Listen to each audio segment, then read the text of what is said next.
Hi అండి అందరికీ 10th క్లాస్లో మ్యాథ్స్ అంటే భయం ఉంటుంది.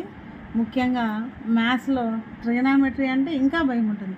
కానీ ట్రిగనామెట్రిక్ వాల్యూస్ని ఎంత ఈజీగా గుర్తుపెట్టుకోగలమో మనం ఈ వీడియోలో చూద్దాం. ఫస్ట్ ఆఫ్ ఆల్ ట్రిగనామెట్రిక్ వాల్యూస్ని sine, cos, tan, cosec, second, cot ఇవి 6 రేషియోస్కి కూడా ఒక్క సైన్ వాల్యూస్ నేర్చుకుంటే మిగతావి ఆటోమేటిక్గా ఎలా రాసుకోవచ్చో నేర్చుకుందాం. ఈ వాల్యూస్ని మన ఫింగర్స్ని గుర్తుంచుకొని చూడండి ఒక్కసారి. ఈ ఫింగర్స్ యొక్క values 0 degrees, 30 degrees, 45 degrees, 60 degrees and 90 degrees. ఇవి ఫస్ట్ ఆఫ్ ఆల్ సైన్కి ఎలా ఉంటాయో చూద్దాం. ఈ వాల్యూస్ అన్ని సైన్ వాల్యూస్ ఎలా ఉంటాయంటే 0కి 1కి మధ్యలో ఉంటాయి. That means sine 0 degrees is 0. Next sine 90 degrees is 1. ఎందుకంటే ఇది 0 అనుకున్నాం, ఇది 90 అనుకున్నాం. So sign 0 0, sign 90 1. నెక్స్ట్ 0కి 1కి మధ్యలో ఏముంటుంది? 0కి 1కి మధ్యలో 1/2 ఉంటుంది. సో ఈ value 1/2. That means sine 30 value is 1/2. ఈ 1/2 అనేది ఒక చిన్న కథలాగా ఇప్పుడు చూద్దామా.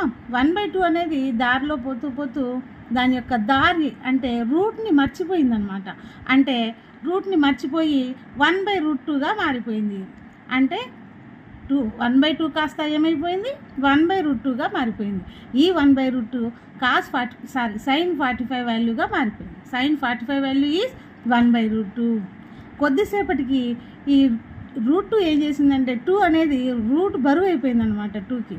ఆ తర్వాత నేను ఇంకా ఈ రూట్ని మోయలేకున్నాను అనేసి దాని నెక్స్ట్ నెంబర్ అయిన 3కి ఇచ్చేసింది. అంటే ఏమైపోయింది? √3/2. 2 మాత్రం అలాగే ఉంది, రూట్ని మాత్రమే ఇచ్చేసింది. సో సైన్ 60 వాల్యూ √3/2గా మారిపోయింది. సైన్ 90 ఆల్రెడీ తెలుసుకున్నాం కదా, 1. ఇవి సైన్ వాల్యూస్ అనమాట. 0 degrees is 0, 30 degrees is 1/2, 45 degrees is 1/√2, 60 degrees is √3/2 and 90 degrees is 1. ఇవి సైన్ వాల్యూస్. సింపుల్గా మనము ఫింగర్స్ని రివర్స్ చేసేసి కాస్ వాల్యూస్ రాసేయచ్చు. దట్ మీన్స్ సైన్ 90 ఏదైతే ఉందో అది కాస్ 0కి వచ్చేస్తుంది అనమాట. ఇది 0 degrees, 30 degrees, 45 degrees, 60 degrees and 90 degrees. So రివర్స్లో వేసేద్దామా. 1 0, 1/2, 45 సైన్ 45 అయినా కాస్ 45 అయినా 1/√2గానే ఉండిపోతుంది అనమాట. ఇప్పుడు కాస్ 30 √3/2 అయిపోతుంది.